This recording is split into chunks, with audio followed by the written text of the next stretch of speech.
കഥ ഭർത്താവ് ഭാഗം 62. ചാരിയിട്ടിരുന്ന വാതിൽ തുറന്ന വിജയമ്മ അകത്തേക്ക് വന്നപ്പോൾ ശ്രീലേഖ തലതിരിച്ച് അവരെ നോക്കി. മോളെ, ആരോ കാണാൻ വന്നിട്ടുണ്ട്. കുറച്ച് ദൂരെ നിന്നാണെന്നാണ് പറഞ്ഞത്. ഞാൻ അവരോട് ഇങ്ങോട്ട് വരാൻ പറയാം. മക്കൾ അവിടെ ഇരുന്നോ? വിജയമ്മ പറഞ്ഞ ശേഷം പുറത്തേക്ക് ചെന്ന് ജയകലയെയും ചെമ്പകുട്ടിയമ്മയെയും ശ്രീലേഖ ഇരിക്കുന്ന റൂമിലേക്ക് കൂട്ടിക്കൊണ്ടുവന്നു. രവികൃഷ്ണൻ പുറത്ത് ഗിരിജമ്മയുടെ മകൻ ശശാങ്കനോടും സന്തോഷ് കുമാറിനോടും വിവരങ്ങൾ തിരക്കിക്കൊണ്ട് അവിടെ നിന്നു. ജയകലയെ കണ്ട് ശ്രീലേഖ എണീൽക്കാൻ തുടങ്ങിയെങ്കിലും അവർ അവളുടെ തോളത്ത് തട്ടി എഴുന്നേൽക്കണ്ട, അവിടെ ഇരുന്നോളൂ എന്ന് പറഞ്ഞു. വിജയമ്മ വന്ന് അതിഥികൾക്ക് ഇരിക്കാൻ 2 പ്ലാസ്റ്റിക് കസേരകൾ നീക്കിയിട്ട് കൊടുത്തു. ചെമ്പകക്കുട്ടിയമ്മ വന്ന് സുനിതയുടെ അടുത്തിരുന്ന ശേഷം അവളുടെ തലയിൽ തഴുകി. സുനിതയ്ക്ക് വിങ്ങലും ഗദ്ഗതവും നെഞ്ചിൽ നിന്നിയഞ്ഞ് തൊണ്ടക്കുഴിയിൽ എത്തി നിൽക്കുകയായിരുന്നു. താൻ ഇവർക്ക് മുൻപിലിരുന്ന് വലിയ വായിലെ നിലവിളിച്ചു പോകുമെന്ന് തോന്നിയപ്പോൾ അവൾ കൈപ്പത്തി വായിലേക്ക് തള്ളിവെച്ചു കരച്ചിലടക്കി. കരയല്ല മോളെ, ഇനി കരഞ്ഞിട്ടോ സങ്കടപ്പെട്ടോ എന്ത് കാര്യം? ഒക്കെ സംഭവിച്ചു പോയില്ലേ. ഇനി അതിനെയെല്ലാം ചങ്കുറപ്പോടെ നേരിടുകയല്ലേ വേണ്ടത്? കരഞ്ഞും പിഴിഞ്ഞും നിലവിളിച്ചും ഇരുന്നാൽ അതിനെ നേരം കാണും. ചെമ്പകക്കുട്ടിയമ്മ അവളെ വാക്കുകൾ കൊണ്ട് ആശ്വസിപ്പിച്ചു. ശ്രീലേഖയോടും വിജയമ്മയോടും വിവരങ്ങളെല്ലാം ചോദിച്ചറിഞ്ഞിട്ട് ജയകല ചെന്ന് ഭർത്താവിനെ വിളിച്ചു. ഒരു പ്രശ്നമുണ്ടല്ലോ രവിയേട്ടാ. അവർ പോലീസിൻ്റെ കൂടെ ബോഡിയുമായി മെഡിക്കൽ കോളേജിലേക്ക് പോയിരിക്കുന്നത് പോസ്റ്റ്മോർട്ടത്തിന് ശേഷം ശ്യാംസുന്ദരൻ്റെ ബോഡി അവരുടെ നാട്ടിലേക്ക് കൊണ്ടുപോയി അവിടെ സംസ്കരിക്കും എന്ന് പറഞ്ഞുകൊണ്ടാണ്. അവരുടെ മകനല്ലേ, അതുകൊണ്ടായിരിക്കും അവർ അങ്ങനെ പറഞ്ഞത്. അതല്ല, ന്യായമെന്ന് അവർക്ക് അറിയാതിരിക്കില്ല. ആരുടെ മകനായാലും അയാൾ ശ്രീലേഖയുടെ ഭർത്താവല്ലേ. ജീവനോടായാലും മരണപ്പെട്ടിട്ടായാലും ആ വ്യക്തി ഇപ്പോൾ ശ്രീലേഖയ്ക്ക് അവകാശമുള്ളതല്ലേ. ആണല്ലോ, അല്ലെന്നാര് പറഞ്ഞു? ഇവിടെ ഇപ്പോൾ എന്താ പ്രശ്നം, അത് പറയേ. രവികൃഷ്ണൻ ഭാര്യയുടെ മുഖത്തേക്ക് സൂക്ഷിച്ചു നോക്കി. നാളെ രാവിലെ മൃതദേഹം വീട്ടിലെത്തിച്ചു മറവ് ചെയ്യാനാണ് അവരുടെ പദ്ധതി. എത്ര കൊള്ളരുതാത്തവൻ ആണെന്ന് പറഞ്ഞാലും സ്വന്തം ഭർത്താവല്ലേ രവിയേട്ടാ. ശ്രീലേഖയ്ക്ക് അയാളെ അവസാനമായി ഒന്ന് കണ്ടാൽ കൊള്ളാമെന്നുണ്ട്. അതിന് പക്ഷേ അവർ സമ്മതിക്കുന്നില്ലേ? ആര്? ഭർത്താവിൻ്റെ മൃതദേഹം കാണാനുള്ള ഭാര്യയുടെ അധികാരത്തെ തടയാൻ ആർക്കാണ് അവകാശം? അതൊന്നും പറ്റില്ല. ശ്രീലേഖയ്ക്ക് അവൾക്ക് സൗകര്യമുള്ള നേരത്ത് അവിടെ ചെന്ന് കണ്ടിട്ട് പോരാനുള്ള അവകാശത്തെ ആര് വിചാരിച്ചാലും തടസ്സപ്പെടുത്താൻ കഴിയില്ലെന്ന് മാത്രമല്ല, അതിനുവേണ്ട സൗകര്യം പോലും ഒരുക്കി കൊടുക്കേണ്ട ചുമതലയും ആ വീട്ടുകാർക്കുണ്ട്. രവികൃഷ്ണൻ വിശദമാക്കി. സാറേ, നമ്മൾ ഇവിടെ നിന്ന് പറയും പോലെയല്ല കാര്യങ്ങൾ. എല്ലാം കേട്ടുനിന്ന ഗിരിജമ്മ പറഞ്ഞു. ആ ശ്യാമിൻ്റെ വീട്ടുകാരിവിടെ കിടന്ന് ഉറഞ്ഞു തുള്ളിയിട്ടാ സാറേ പോയിരിക്കുന്നത്. ഇവിടെ നിന്നും ശവമടക്കിന് ഏതെങ്കിലും ഒരുത്തൻ ആ നാട്ടിൽ കാല് കുത്തിയിട്ടുണ്ടെങ്കിൽ അവൻ്റെ കാല് ഞങ്ങൾ അവിടിട്ട് വെട്ടുമെന്ന് പരസ്യമായി വെല്ലുവിളിച്ചിട്ടാ അവർ പോയേക്കുന്നത്. ഞങ്ങൾ പറയുന്നത് ഇവിടുന്ന് അങ്ങനൊരു ചടങ്ങിന് ആരും അങ്ങോട്ട് തള്ളിക്കയറാൻ ചെല്ലേണ്ടെന്നാ. കൊണ്ടുപോയി എല്ലാം കൂടെ പുഴുങ്ങി തിന്നിട്ടെന്നേ. അല്ലാതെ അങ്ങോട്ട് ചെന്ന് വെല്ലുവിളിച്ചും വഴക്കുണ്ടാക്കിയും അവൻ്റെ ജീവനില്ലാത്ത ശരീരം കണ്ടിട്ട് ആർക്ക് എന്ത് നേട്ടമുണ്ടാകാൻ പോകുന്നു? ശ്യാംസുന്ദരനെക്കുറിച്ച് ഓർക്കുന്നത് തന്നെ ഗിരിജമ്മയ്ക്ക് കലിയാണ്. അത് നമ്മുടെ ഭാഗത്ത് ന്യായമാണ് ചേച്ചി. ശ്രീലേഖയുടെ മനസ്സിൽ പക്ഷേ അങ്ങനെ ആയിക്കൊള്ളണമെന്നില്ല. അവൾക്ക് അവളുടെ കഴുത്തിൽ താലി കെട്ടിയ ആ മനുഷ്യൻ്റെ മുഖം അവസാനമായിട്ടൊന്ന് കാണണമെന്ന് പറഞ്ഞാൽ അതാണ് നമ്മൾ അംഗീകരിച്ചു കൊടുക്കേണ്ട ന്യായം. അവിടേക്ക് ശ്രീലേഖ ചെന്നാൽ ഒരു പ്രശ്നമുണ്ടാകും എന്നുറപ്പുള്ളത് കൊണ്ടാണ് സാറേ ഞാൻ അങ്ങനെ പറഞ്ഞത്. വെറുതെ അതൊരു കലാപഭൂമി ആക്കേണ്ടല്ലോ എന്ന് കരുതി. അവിടെ ഒരു കലാപം ഉണ്ടാകില്ല ചേച്ചി. അതിനൊക്കെയാണ് നമുക്ക് ചില നിയമ സംവിധാനങ്ങളുള്ളത്. നമ്മുടെ നീതിന്യായ കോടതികൾ അതൊക്കെ എഴുതി ചേർത്തിരിക്കുന്നത്. ശ്യാംസുന്ദരിൻ്റെ അച്ഛനോ അമ്മയോ അയാളുടെ വീട്ടുകാരോ ഒന്നുമല്ല.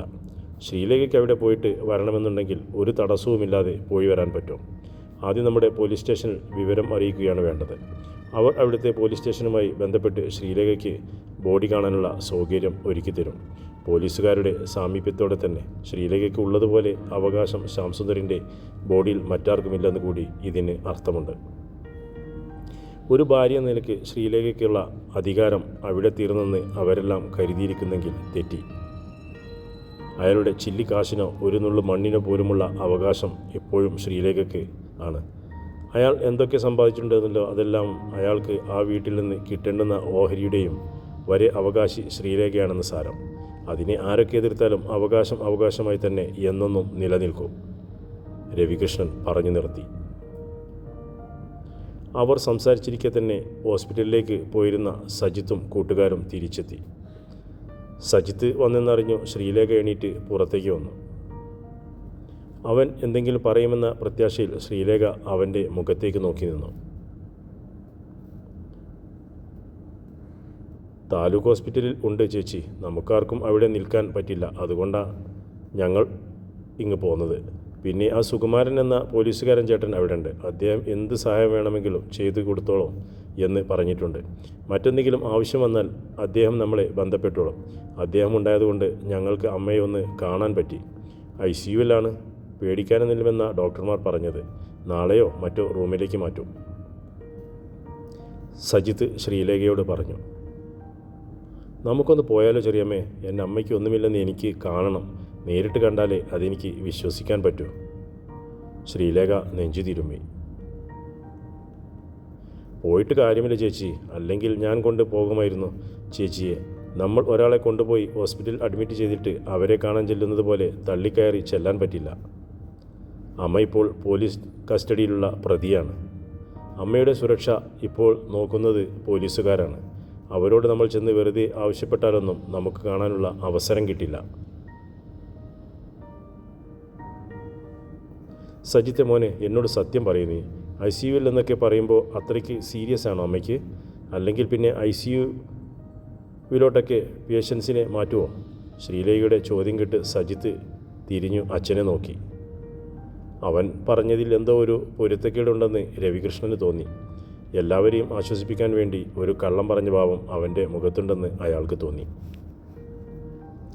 അയാൾ മകനെ വിളിച്ചു മാറ്റി നിർത്തി കാര്യം തിരക്കിയപ്പോൾ സജിത്ത് പറഞ്ഞത് ഇപ്രകാരമാണ്. അമ്മയ്ക്ക് സംഭവിച്ചിരിക്കുന്നത് ഒരു മേജർ അറ്റാക്കാണ്. ഡോക്ടർമാർ ഇത്ര നേരമായിട്ടും ഒരു ഉറപ്പും പറഞ്ഞിട്ടില്ല. ഏത് നിമിഷവും എന്തു വേണമെങ്കിലും സംഭവിക്കാം. ചിലപ്പോൾ മറിച്ചാകാനും മതി. ഡോക്ടർമാർ സരോജിനിയമ്മയുടെ ജീവൻ രക്ഷിച്ചെടുക്കാനുള്ള തീവ്ര യത്നത്തിലാണ്. എങ്കിലും അവർ പ്രതീക്ഷ കൈവിട്ടിട്ടില്ല. വീട്ടിലുള്ളവർ വിഷമിക്കേണ്ട എന്ന് കരുതി സുകുമാരൻ പറഞ്ഞതാണ് അവൻ എല്ലാവർക്കും മുമ്പിൽ അറിയിച്ചത്. വല്ലാത്തൊരു ദുരവസ്ഥ ആയിപ്പോയല്ലോ ഇത്. രവികൃഷ്ണൻ വിതുമ്പിപ്പൊടിഞ്ഞ ശ്രീലേഖയുടെ മുഖത്തേക്ക് നോക്കി സ്വയം എന്നോണം പറഞ്ഞു. കുറച്ചു സമയത്തിന് ശേഷം അവർ മടങ്ങിപ്പോരുകയും ചെയ്തു.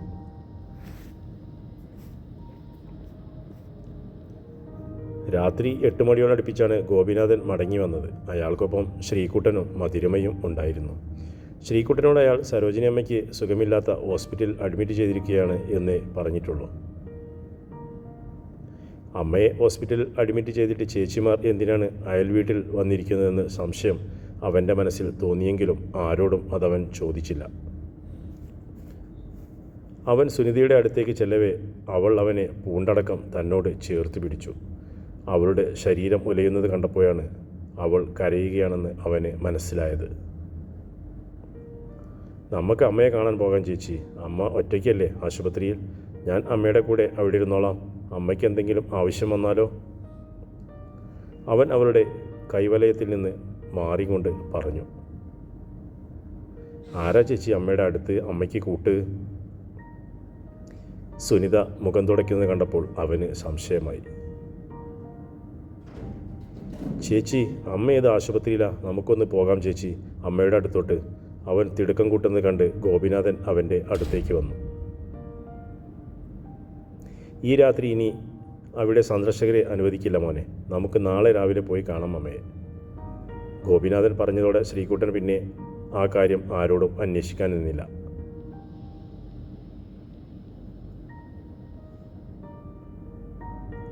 9:30-ക്കുള്ള സീരിയൽ കൂടി തീർന്നതോടെ ദിവാകരൻ മെല്ലെ കസേരയിൽ നിന്ന് എണീറ്റു. അയാൾക്ക് ഉറക്കം വന്നു തുടങ്ങിയിട്ട് ഏകദേശം അരമണിക്കൂറിന് മുകളിൽ ആയിരുന്നു. കോമളം അവിടെ ഇരുന്നും കൊണ്ട് ജനാലയിലൂടെ പുറത്തേക്ക് നോക്കി. സുകുമാരൻ്റെ ബൈക്കിൻ്റെ മുരൾച്ചയോ വെട്ടമോ ഒന്നും കേൾക്കാനേ കാണാനോ ഇല്ലല്ലോ. എന്നും 8 മണിക്ക് മുമ്പേ വീട്ടിലെത്താറുള്ള ചെക്കനാണ്. ഇവനിത് എന്ത് പറ്റിയോ? എന്തെങ്കിലും കാരണത്താൽ വരാൻ 5 മിനിറ്റ് വൈകിയാൽ അപ്പോഴേ വിളിച്ചറിയിക്കുന്ന ചെക്കനാണ്. കോമളം മൊബൈലെടുത്ത് അതിലേക്ക് മിസ്ഡ് കോൾ വല്ലതും വന്ന് കിടപ്പുണ്ടോ എന്ന് നോക്കി. ഒന്നുമില്ല. 2 തവണ സുകുമാരൻ്റെ ഫോണിലേക്ക് അവർ വിളിച്ചു നോക്കിയെങ്കിലും അപ്പോഴൊക്കെ അത് സ്വിച്ച് ഓഫ് ചെയ്യപ്പെട്ടിരിക്കുകയാണ് എന്ന അറിയിപ്പാണ് ലഭിച്ചത്. നീ അവിടെ ഇരുന്ന് TV കാണുക, എനിക്കുറക്കം വരുന്നു, ഞാൻ കിടക്കാൻ പോവാ. ദിവാകരൻ അവിടെ നിന്ന് ഒന്ന് മൂരി നിവർന്നു. അവൻ്റെ കൂട്ടുകാരെ ആരെങ്കിലും ഒന്ന് വിളിച്ചു ചോദിച്ചാലോ? ഒറ്റ ദിവസം പോലും ഇത്രയും വൈകി വീട്ടിൽ വന്നിട്ടില്ലല്ലോ അവൻ. ഇതൊരു തുടക്കമാണെന്ന് കൂട്ടിക്കോ. ഇനി അങ്ങോട്ട് സ്ഥിരമായിക്കോളും. അതാടി ഞാൻ പറഞ്ഞത്. അവനെ പിടിച്ച് പെണ്ണ് കെട്ടിക്കാൻ ഒരു പെണ്ണ് വീട്ടിലുണ്ടായിരുന്നെങ്കിൽ അവനിങ്ങനെ തോന്നിയ നേരത്തിന് വീട്ടിൽ കയറി വരാൻ നിൽക്കുമോ? ജോലി കഴിഞ്ഞാൽ ഒരു നിമിഷം കളയാതെ അവൻ വീട്ടിലെത്തിയേനെ. നമുക്കാണെങ്കിൽ അവനെ കാത്തിരുന്ന് ഈ ജോലി തീർന്ന് കിട്ടുകയും ചെയ്യും.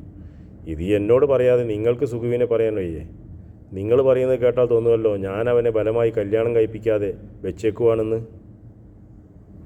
ഇന്ന് അവൻ വരുമ്പോൾ നീ അവനോട് സംസാരിക്കുക കല്യാണക്കാര്യം. ഇത് തന്നെ അതിന് പറ്റിയ നേരം. വയസ്സ് എത്രയായിന്നാ നിൻ്റെ മോൻ്റെ വിചാരം? ഇനിയെങ്കിലും മര്യാദയ്ക്കൊരു കുടുംബമുണ്ടാക്കിക്കോളാൻ പറ നിൻ്റെ മോനോട്. അവൻ്റെ കൂട്ടുകാർക്കൊക്കെ മക്കൾ 2-3 അത് കണ്ടാലെങ്കിലും നാണം തോന്നണ്ടേ നിൻ്റെ മോന്? അല്ല ദിവാകരേട്ടാ, എനിക്കറിയാൻ വയ്യാഞ്ഞിട്ട് ചോദിക്കുക. നായികയ്ക്ക് 40 വട്ടം ദിവാകരേട്ടൻ നിൻ്റെ മോൻ എന്ന് പറയുന്നുണ്ടല്ലോ. എന്ന് ദിവാകരേട്ടൻ കല്യാണം കഴിക്കുമ്പോൾ ഈ മോനെയും കൊണ്ടായിരുന്നോ ഞാൻ പന്തലിൽ വന്നത്? അല്ലല്ലോ. അപ്പോൾ മേലാൽ ഇനി അങ്ങനെ നിൻ്റെ മോൻ എന്ന് മാത്രം പറഞ്ഞേക്കരുത്.